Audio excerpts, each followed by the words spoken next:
ibalik ang tapang at malasakit. Ako si Vice President Inday Sara, tatakbo sa pagkapangulo sa 2028. Trending ang pagdeklara ni Vice President Inday Sara Duterte ngayong araw na tatakbo na po siya sa pagkapresidente sa 2028 presidential election. Mabuhay po tayo mga Pilipino! Kung marami pong sumaya, maraming natuwa at maraming naglabas ng kanilang mga suporta sa social media tungkol po sa pagdeklara ni Vice President Inday Sara ngayong araw, aba anak ng kamote, marami rin pong nagsiiyakan. Iyak ang mga bubonistang, tanganistang, loyalista ni Bangag. Kasama itong mga pinklawan, dilawan, mga bubonistang, tanganista. Iyak si Tuta Soto. Iyak si Ilong Ranger Largaton. Iyak si Risa Hontiveros. Wala na. Talagang ang taong bayan, matagal na po kasi hinihintay ang pagkakataong ito na si Inday Sara ay magdeklara na pong tumakbo sa pagkapangulo. Actually, long overdue na po ito 2022 pa lang gusto na po natin maging presidente si Inday Sara Kaso nga lang ayan, nabudol ni Bungit, no? Nabudol ni sino yang hinayupak na Amy Marcos. Kaya hindi natuloy ang pagka-presidente ni Inday Sara. Siguro by this time, ito na po ang tamang panahon. At maraming samot-saring komento. Aba, tunaw po ang impeachment dito labang kay Vice President Inday Sara sa pagdeklara po niya na tatakbo siyang Pangulo. Dahil siyempre, malakas po si Inday Sara, contender, kaya takot na ang mga ito. Pag pumirma ho silang mga buhaya, sila mga kongresista, na ma-impeach si Inday Sara Duterte. Maraming salamat po sa mga nagpakulay po muna. Thank you so much po, Bit Good Son. Mabuhay po kayo. Yan. Maraming salamat kay Joy Asarcon, yung TVPH, at maraming salamat din po kay Mama Lovelyn Sibukawa, Yossi Sibukawa. Okay, pa-like po muna, pa-share, pa-subscribe, pakipindot po ang inyong notification bell para lagi po kayong updated sa ating mga video. At supportahan po natin ang Bisdak Historiador, pangalawang YouTube channel ko po. Pa-subscribe. Minsan nagla-live po tayo dyan. Kanina nag-live po tayo kasi nagdeklara si Inday sa pagkapangulo. Magandang gabi po sa ating lahat. Ito na po ang ating inaasam-asam na maraming Pilipino na para bang biyaya ho ang dumaan at dumating sa atin ngayong araw dahil sa pagdeklara ni Vice President Inday Sara. Tatakbo na po siya sa pagkapangulo. Pakinggan po muna natin ang kanyang pahayag, kumentuhan po natin kasi nakakatayo balahibo po. Nagbasa po siya ng Bible verses at siyempre binanata niya dito si NGWM na ito po ang ipapakulong ni Inday Sara sa 2028. Ito, pakinggan po natin muna ang napakagandang deklarasyon ni Vice President Inday Sara. Mga kababayan,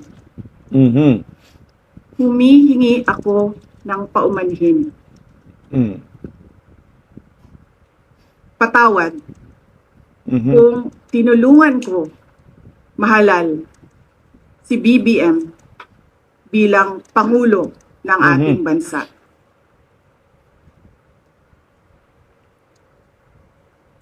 Patawad kung hanggang ngayon ay marami pa ring Pilipino ang nalulunod sa baha ng dahil sa malawakang korupsyon. Patawad kung lantaran ang pang-aabuso ng ating mga institusyon para sa pansariling interes ng mga politiko. Patawad kung patuloy ang pagtaas ng presyo ng mga pangunahing bilihin Mhm. habang nananatiling kapos ang kita ng bawat pamilya. Mhm. Patawad. Kung wala man lang tayong tunay na seguridad sa pagkain. Mhm. Patawad kung may nagkakasakit at binabawian bigla ng buhay Mhm. dahil sa kakulangan ng maayos at epektibong healthcare system. Mhm. Hindi ako kailanman natakot sa pagsira nila sa pangalan ko. Okay, stop muna tayo doon. Kumentuhan muna natin. Baka lumayo po tayo. Napakaganda kasi yung mensahe na yan. No? Bakit po si Vice President Inday Sara humingi po ng patawad no? Sa kanyang pagdeklara, sa kanyang statement ngayong araw na patawad dahil po maraming nagugutom, maraming namamatay, no? Tsaka marami pong nabiktima ng mga kriminal, kahirapan, no? Bagsak na ekonomiya, lubog sa baha, kaliwat ka ng korupsyon. Kasi nga, siyempre si Inday Sara, kung hindi dahil kay Inday, hindi naman talaga makabalik ang mga Marcoses sa Malacanang. At hindi po yan mananalo sa pagkapangulo. Yan po ang maliwanag dyan. Kaya siyempre tayo, no, kayo pala, kasi ako, hindi man ako bumoto kay Bangag talaga. Yung mga unit team noon, marami tayong mga kasamahan ng mga political vloggers, mga kapwa nating DDS. Hindi ko kayo sinisisi. Kayo po yung pinapapuntuhan sa patawad ni Vice President Inday Sara. At sa mga maraming mga Pilipino na nabiktima ng kawalang hiyaan ng gobyernong ito. Kasi siya po yung nagiging susi talaga na makabalik ang mga Marcoses sa Malacanang. Wala na pong iba. Yun ang pinaka-legit real talk na kahit i-contest pa ni Gadon, wala na pong magawa si Gadon kasi yan ang totoo. Mamaya, pag-usapan natin si Gadon kasi umiyak si Gadon. Takot si Long Ranger, wag ubob, na-deklara. At hindi kailanman ako natatakot sa aking paninira. Ito ay napakalakas na mensahe. No? Ipinapakita ni Vice President Inday Sara dito na matapang siya. No? At kamay na bakal siya. Hindi kailanman ako ay masisindak at hindi kailanman ako ay uurong at susuko at magmanikluhod sa mga paninira sa akin. No? Kasi nga, si Inday Sara, pagkaupo sa pagka-vice presidente, inatake agad nila ni Tambaloslos, no? Martin Romualdez, mga kongresista dyan sa kongreso. Tingnan nyo ho, sino ba ang nasira? Sino ba ang bumagsak? Di ba po yung magpinsang Marcos at Romualdez yung bumagsak?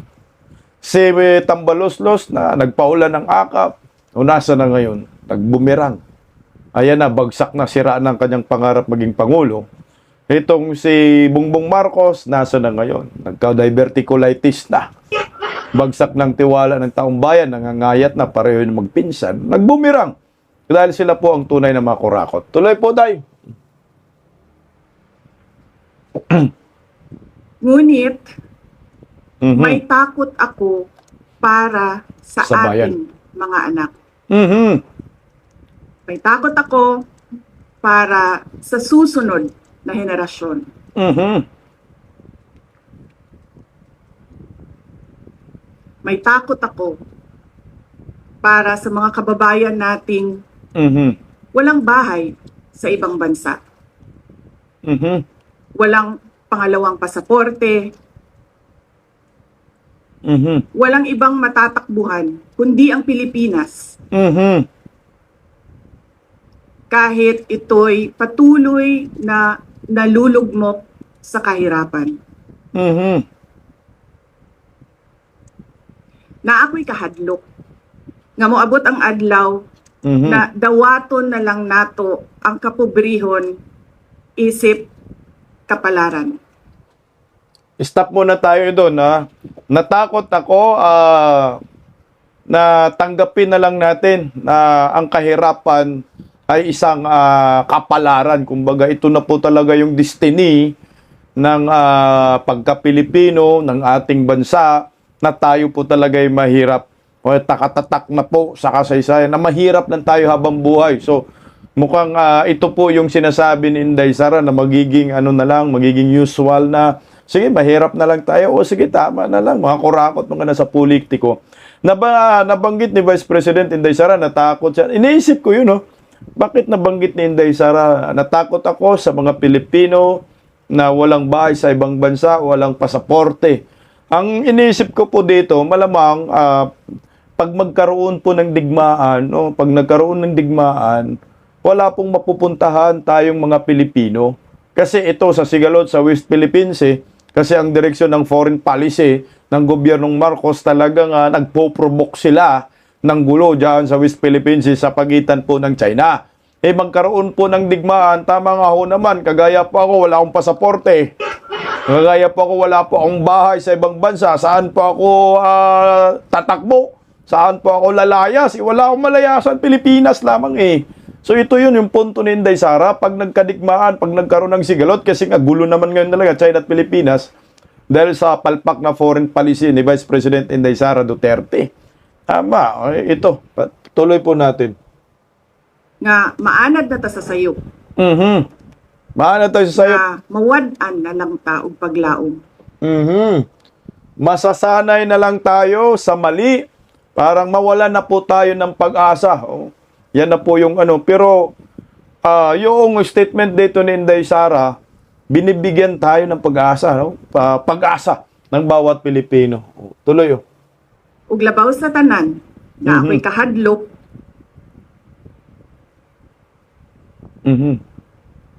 Nga moabot ang adlaw nga wala na tay Pilipinas nga ikahatag sa atong mga anak.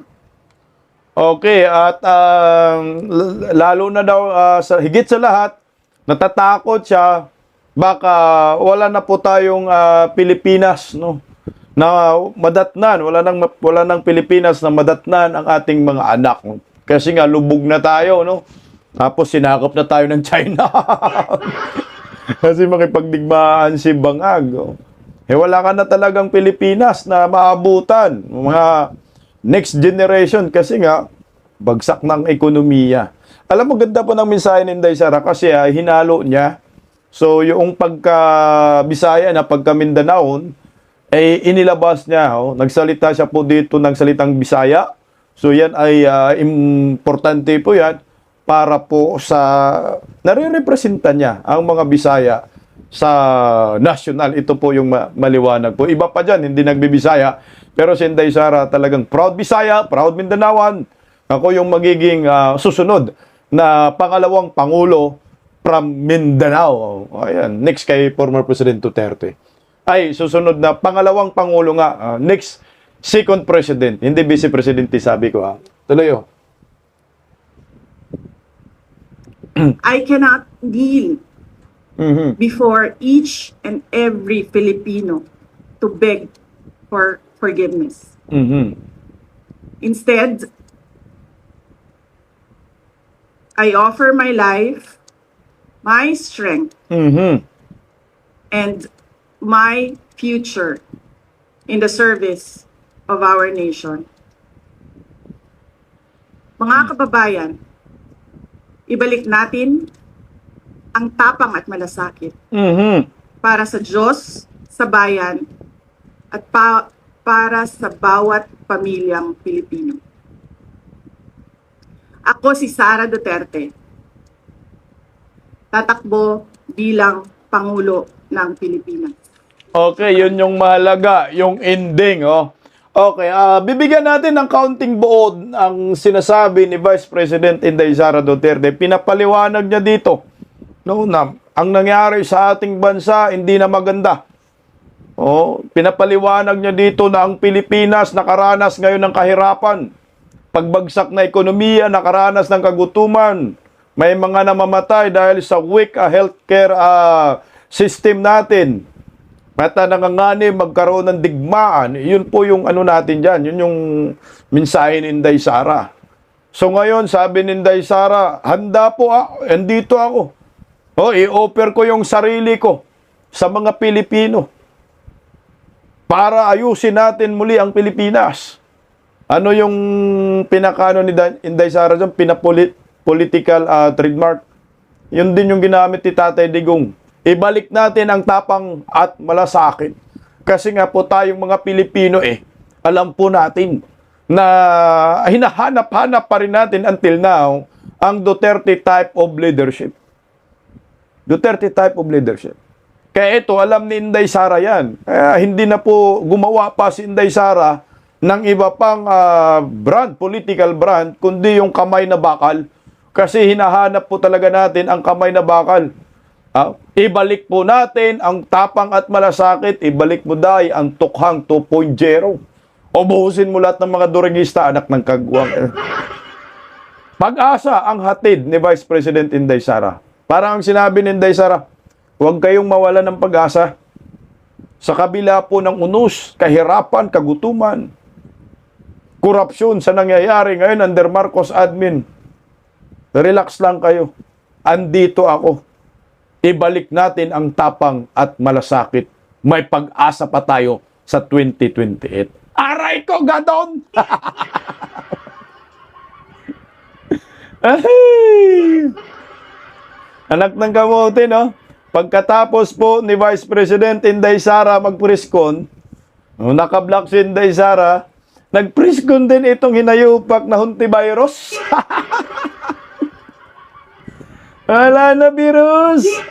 Matatapos na talaga ang kahibangan po ninyo. Ito yung tinatawag na there will be a day of reckoning. Okay, so pakinggan mo muna natin si Hontivirus bago natin ibaon si Bangag. Biglang nag-preskon din Sabi ko lang, sa ngayon, 2026, nakatuto ang mga reform-minded at opposition forces sa pagbubuo ng mas mahigpit pang pagkakaisa Oy! para pumili ng aming mga kandidato whether by the end of the year or first quarter of next year. Ma'am, do you feel that it is now more urgent given that just a few minutes ago the Vice President declared that she's running for President in 2028? Oh, well, sabi ng mga paborito nating mga philosophers, tayo po ay may free will. So, gamitin po natin. Nandun kami sa proseso ng pagtatakda ng aming sariling timeline. So, yung free will na binanggit ko kanina ay ginagamit na rin po namin sa sarili namin. Iyak. Wala na. Alam mo tong si Hontivirus, no? Biglang nag-preskon din. Nag-itim din. Inggitirang pala ka ang animal. Siguro nakita niya, nag-preskon si Inday Sara, nakaitim. Gaya din tayo.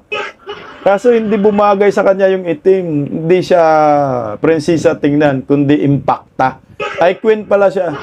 Queen of insertion. Pero si Inday Sara, bagay na bagay sa kanya talaga yung black, no? Binatikos nga po dyan si Veros, Ang sabi po ng isang si Peter Flores Serrano.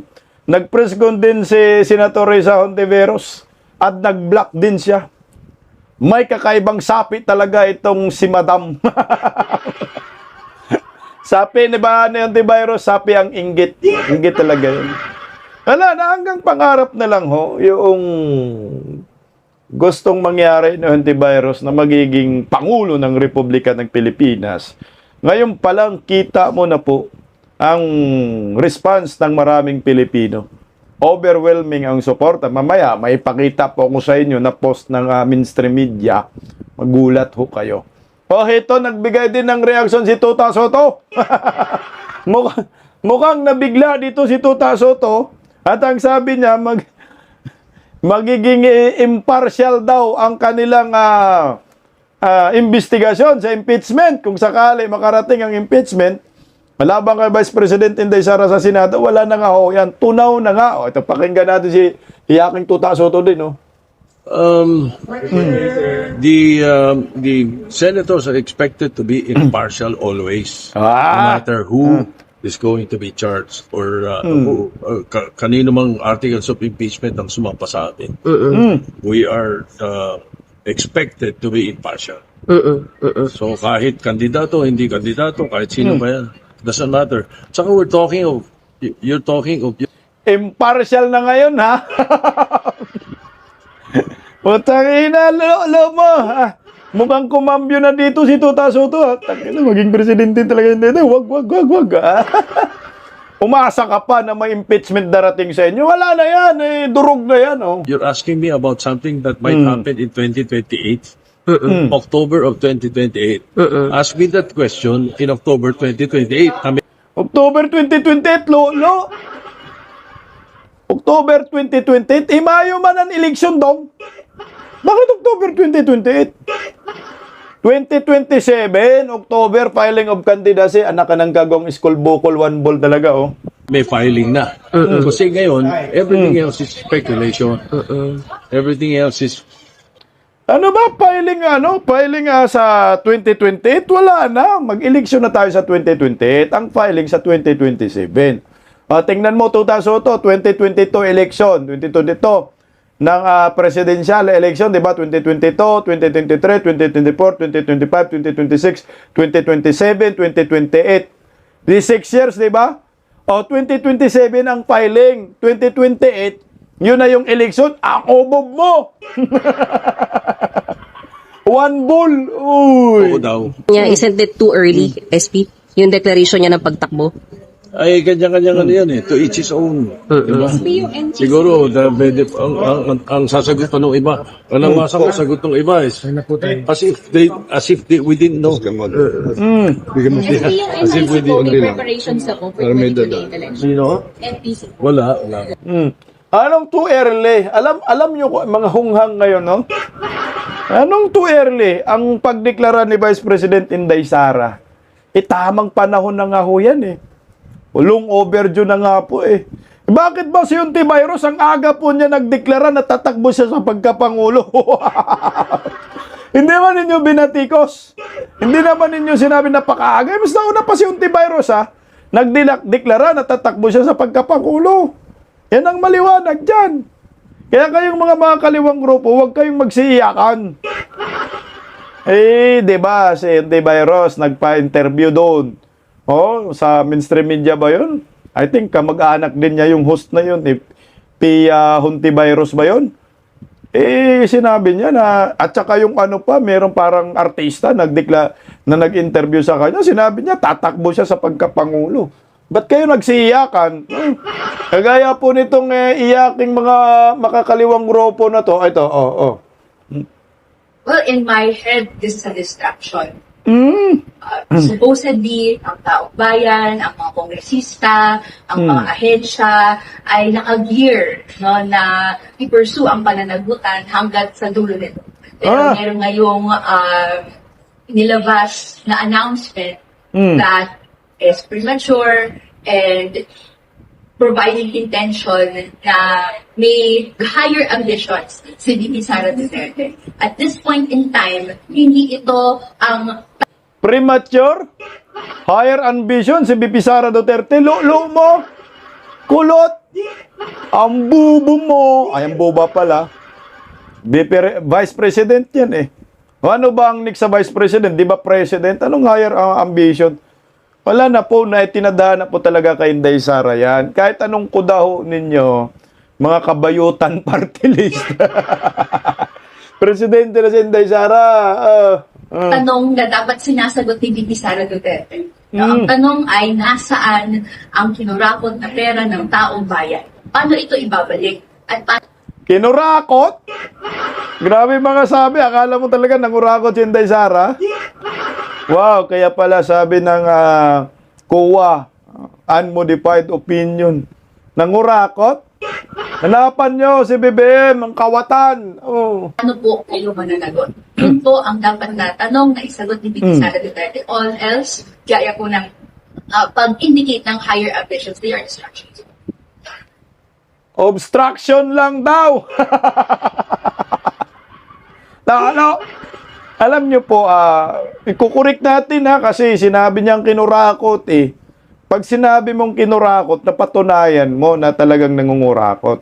Yung sinasabi ng kulot na tong babaeng ito na pala'y akyat sa bundok na nilalanggam, hindi po yan totoo.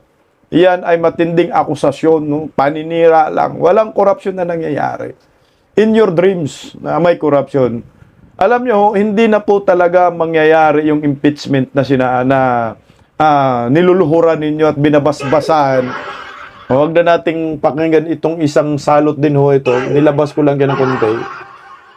Binabasbasan po ni Father Flavi, no? At pinagtatakbuhan ni Father Reyes Calvo. Wala nang impeachment. Tunaw na tunaw po talaga yung impeachment. Tuta Soto, huwag kang mag-alala. Wala na pong impeachment na aabot dyan sa Senado. Dahil ngayon pa lang, atrasado na yung mga kongresista na yan na pipirma para ma-impeach si Inday Sara. Kahit anong gawin po ninyo yan. Ito, pakinggan nyo po yung isang kongresista. No? Kung ano po yung impact nito sa pagdeklara ni Vice President Inday Sara sa impeachment ngayon dyan sa Kamara. O, narito. I think atuta rin ito ni Tambalos Loso. Pakinggan siya mismo, Abinado. It's a strategic decision to strengthen her following, lalo na't may mga impeachment complaints na nakahain laban sa kanya. Mabuti din para sa kanya, para malaman niya kung sino talaga ang mga kakampi niya, Exactly. sino ang hindi niya mga kakampi. It's an advantage for her right now, especially that the impeachment complaints will be referred to the Committee on Justice. It will not affect how the process will go on in terms of hearing it, in terms of deliberations in the Committee on Justice. But I can tell you that it may affect how the voting will come out. I hope that we will be as independent as possible.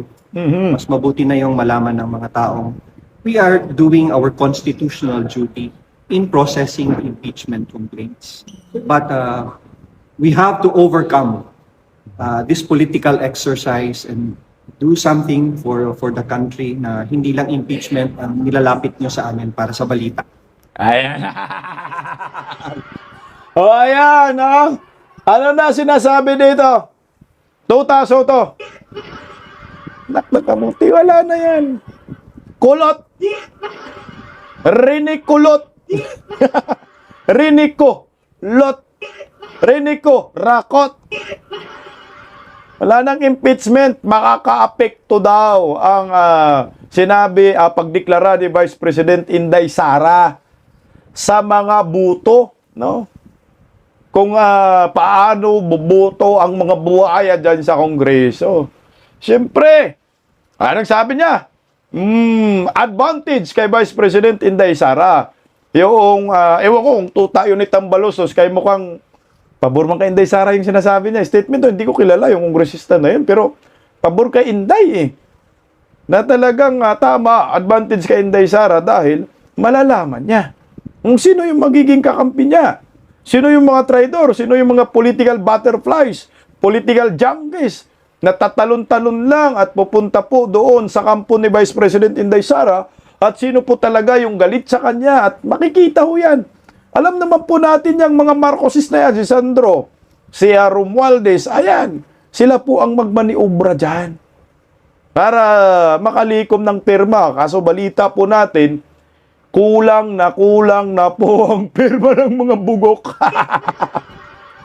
Sinabi po mismo yan ni Erice, wala pong sapat na bilang para ma-impeach si Inday Sara. Hirap na hirap sila makakuha ng 1/3.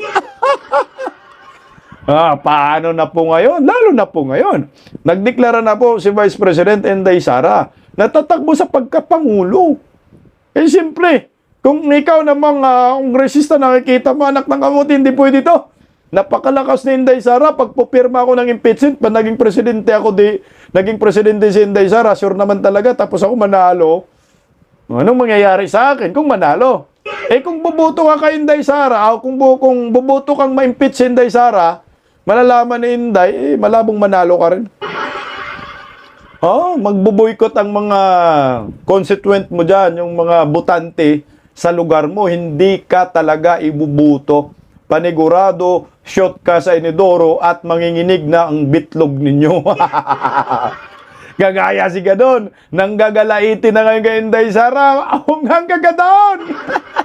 Kabadong-kabado na si Larry Gadon, wagubub. Gadon, ikaw naman, nagdeklara pa nga sa pagkapangulo, hindi pa nga pagkapangulo, nang gagalaiti ka na sa galit eh. Pikat mo, Gadon! Okay. Pakinggan natin yung isang mangiyak-ngiyak na si Larry Gadon. Tungkol po sa pagdeklara ni Vice President Inday Sara sa natatakbo na po siya sa pagkapangulo. Aray ko, iyak! Don! Wag ubog, Don! Ito, pakinggan natin itong si Wag ubog. Maganda rin naman sagutin, ha? Peribat itong si Ilong Ranger na ito. Tingnan mo si Gadon, no? Nangina, putlang-putla ng hinayupak, eh. Okay. Naglabas agad yung isang atakdog ni Bungit na loyalistang si Gadon, no? Ng kanyang statement labang kay Vice President Inday Sara sa pagdeklara po natatakbo si Inday sa pagkapangulo. Narito na ang mga iyakin. Ang pag-announce ni VP Sara na siya ay kakandidato bilang Pangulo sa 2028 ay isang taktika lamang upang kapag nag-umpisa ang impeachment hearing sa kanya ay ang kanyang magiging depensa ay sasabihin niya na ito ay political persecution dahil kasi nag-announce na siya na siya ay tatakbo at ang nais lamang ng kanyang mga katunggali ay sirain siya sa politika. Nakakatawa ito, no? Anong nakakatawa? Sa'yo yun? Alam mo, Gadon, alam mo, parang bago lang yung salitang political persecution. Matagal na kung pinipersecute si ang mga Duterte. Hindi na yan ang rason ni Vice President Inday Sara para sa akin. Ang rason ni Vice President Inday Sara dito, tinitisting niya talaga, no? Kung gaano katapang itong mga kongresistang ito at para ma-determine niya ang kalaban niya. Kasi ang hirap po ngayon maraming mga balimbing. Siyempre, pag may pumirma dyan na kongresista, lista ka na. Automatic, pag si Inday maging Pangulo sa 2028, sa election zero, ganun ba doon? Ang nakita ko doon. Tsaka wala nang impeachment yan doon. Tunaw na nga doon. Doon, sapagkat napakalayo pa yung 2028, pero ito, meron na agad nagdideklara na siya ay tatakbo. At yan napakalayo pa daw ang 2028, isa't kalahating taon na lang unghang, no? Election na. Alam mo, Galari Gadon, no, hindi yan maaga. Kanya-kanya tayong diskarte.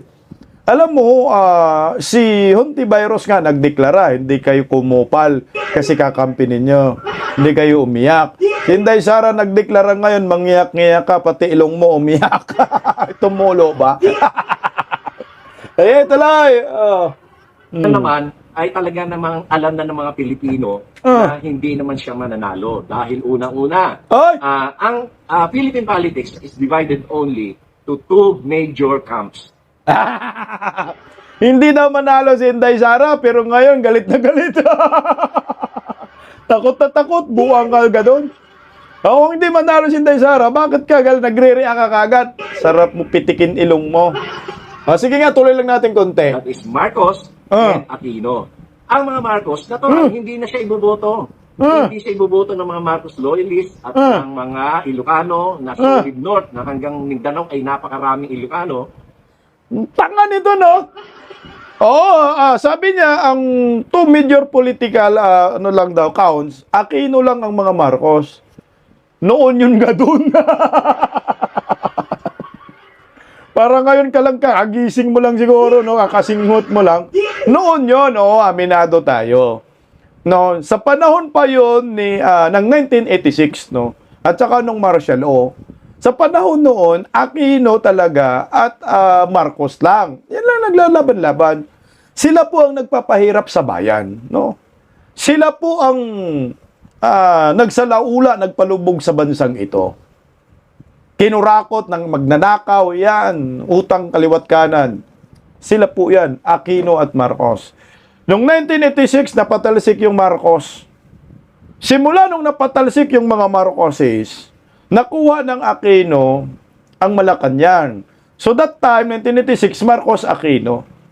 So after Marcos, Aquino na, hindi na po nakabalik talaga ang mga Marcoses. So ngayon, Aquino, tapos merong Ramos naman, tapos meron namang Estrada, at marami pang iba. At nakabalik muli ang Aquino. Tapos, after Aquino, may Macapagal Arroyo pa pala. Tapos, after Aquino, Duterte. Dito na po nadagdagan ang political stance or rivalry. Yan, rivalry ng Duterte. So, yung Duterte kasi, ipinanganak ng 2016, 2015, 2016 hanggang 2022. Ang bagong pangalang ito po yung nagpabago ng takbo ng politiko ng ating bansa. Yung mga traditional politician nawawalis. So ngayon, dahil malakas ang Duterte, kumapit si Marcos sa mga Duterte. So ginamit ang mga Duterte ng mga Marcos. Ito doon, makinig ka. Para, ang bobo mo kasi. So nakabalik muli ang Marcos. So, ang Aquino ngayon, nawala na naman ang Aquino. Wala nang Aquino, as in, tunaw ng Aquino. Ang meron na ngayon, Marcos at Duterte. Kasi ang Vice Presidente, Duterte. Nagkaroon ng Marcos because of Duterte. So, nagbanggaan na ngayon yung dalawa. Dating unit team, nabuwag dahil sa pagiging kawatan ng amo mo. Pagiging traidor. So, ang naglalaban na talaga ngayon, Duterte at Marcos. Ngayon, mahina ang Marcos dahil nga wala namang kwenta kasing presidente, weak. So, itong mga dilawan, pinklawan na sinasabi mong Aquino, hindi na yan Aquino.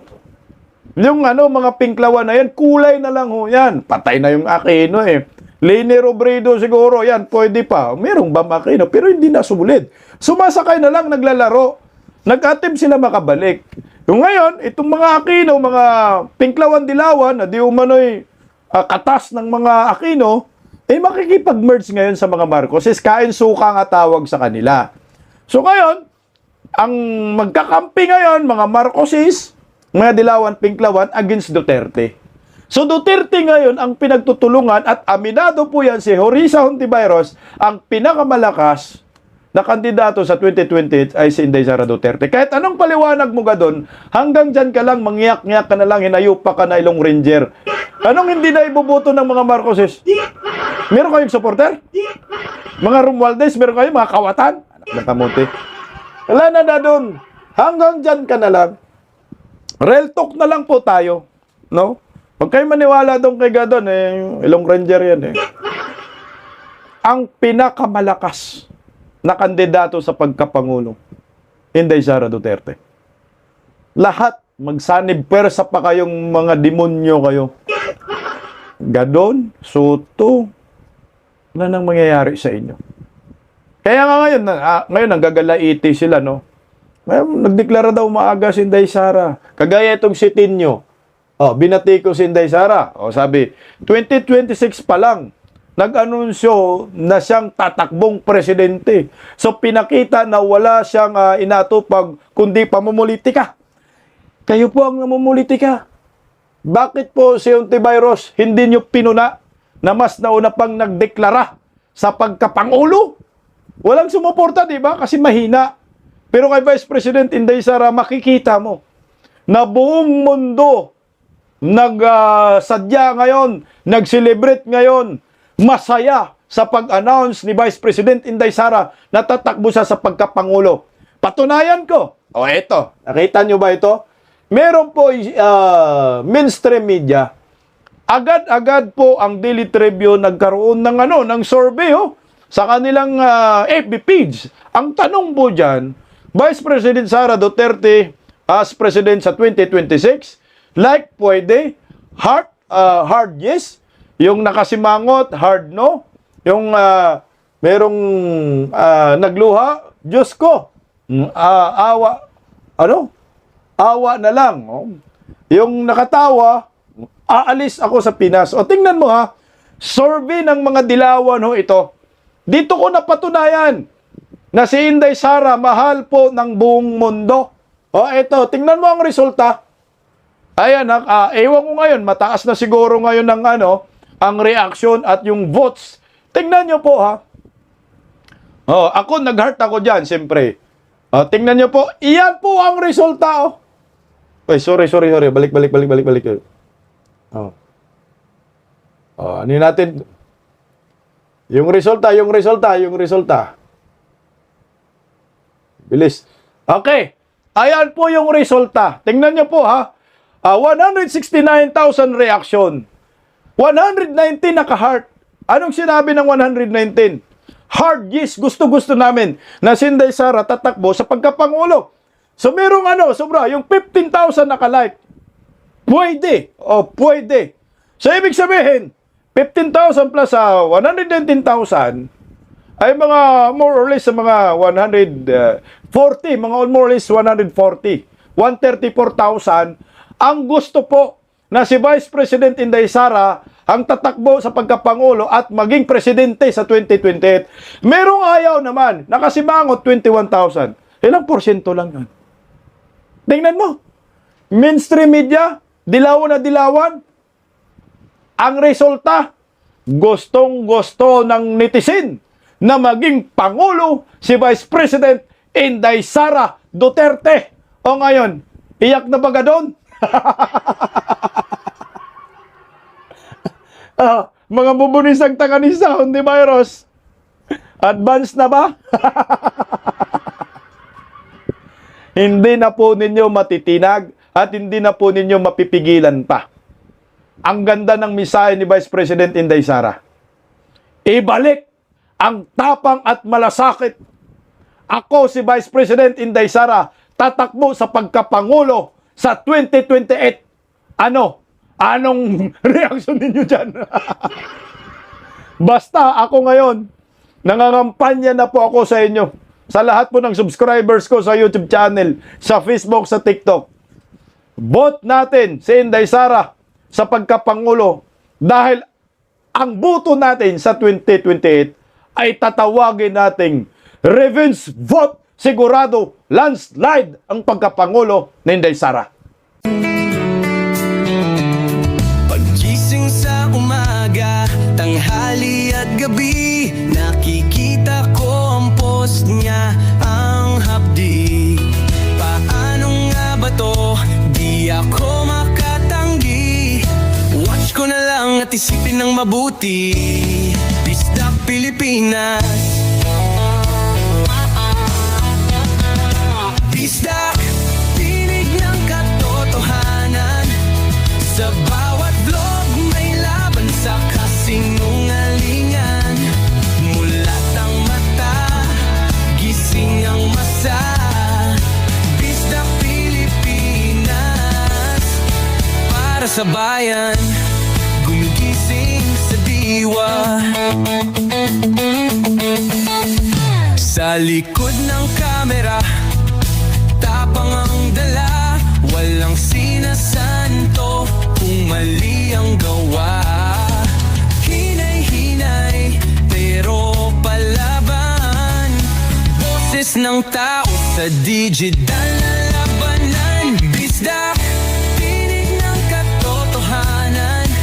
Sa bawat vlog may laban sa kasinungalingan.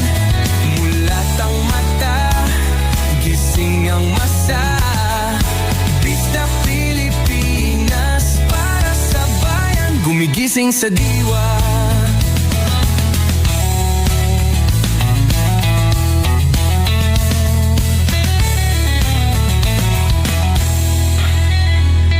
Hindi artista, hindi politiko, pero ang katotohanan, sigaw niya ay buo. Sa YouTube o Facebook man siya makita, may aral ka pa rin, may uwi sa bawat salita. Bisdak, gising sa katotohanan, di lang kwento, kundi panawagan. Sa bawat Pilipinong naghahanap ng